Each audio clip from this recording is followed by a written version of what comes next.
Andaras holographically project in all directions around them. Really, in 360 degrees, full spherical projection. So there's the quote-unquote usual that we can see in the shadow of the matter,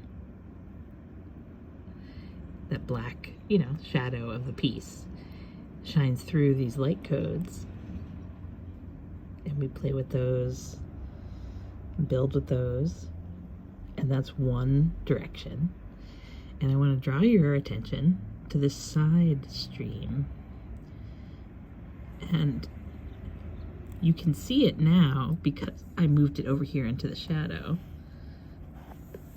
But if it was here, it's white on white, you can see it a little bit, but notice how it becomes much more noticeable here because I've created this shadow section to play in. So I'm turning the piece, and you can watch that light stream change direction, change shape.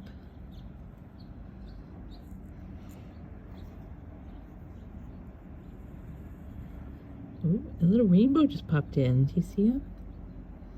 Hi, rainbow.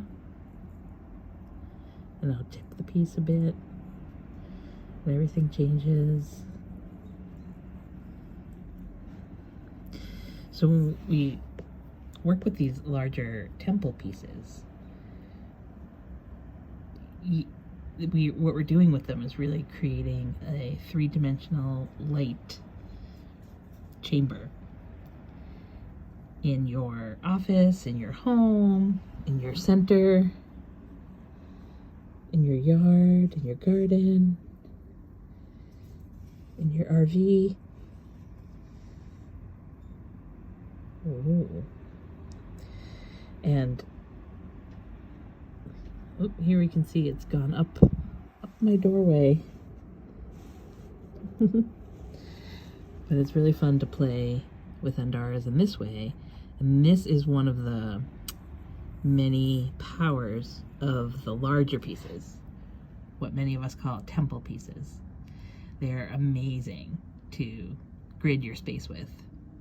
I highly encourage you to connect with one and to get one in your space soon.